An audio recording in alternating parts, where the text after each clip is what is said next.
আসসালামু আলাইকুম সবাইকে। আজকে আমরা নবম শ্রেণীর হিসাব বিজ্ঞানের ১৭৪ নাম্বার পেজের ১০ নাম্বার এমসিকিউটি সমাধান করব।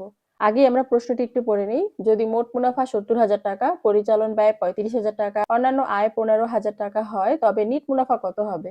এমসিকিউটি সমাধান করার আগে মোট মুনাফা, নেট মুনাফা, পরিচালন ব্যয় এগুলো সম্পর্কে সহজভাবে বলে নেই। দেখো, মোট মুনাফা হচ্ছে পণ্য যে দামে কিনেছো তার চেয়ে যত বেশি দামে বিক্রি করেছো সেটাই মোট মুনাফা, অর্থাৎ পণ্যটি কেনা বেচা সরাসরি লাভ।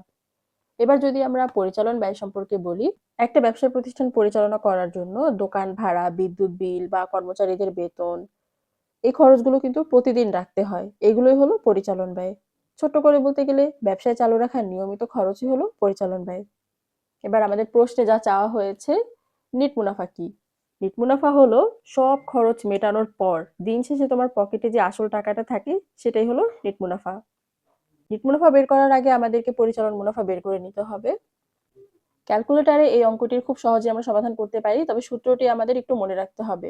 যেমন আমরা এই সূত্রটা ব্যবহার করতে পারি, নিট মুনাফা সমান সমান মোট মুনাফা বিয়োগ পরিচালন ব্যয় যোগ অন্যান্য আয়।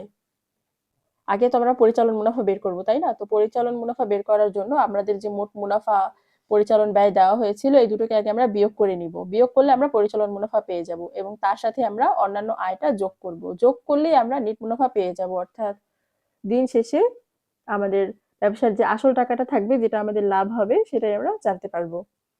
ছোট্ট একটা টিপস বলে দিচ্ছি, উদ্দীপকে আমাদের যেহেতু অন্যান্য আয় বলা হয়েছে তাই আমরা এখানে যোগ করেছি। যদি অন্যান্য ব্যয় বলা হতো তাহলে কিন্তু আমরা নিট মুনাফা বের করার আগে এটা বিয়োগ করে নিতাম। আশা করি তোমাদেরকে এই ছোট্ট এমসিকিউটি খুব সহজভাবে বোঝাতে পেরেছি। হিসাব বিজ্ঞানের এরকম আরো টিপস পেতে চাইলে আমাদের চ্যানেলটিকে সাবস্ক্রাইব করে পাশে থাকো।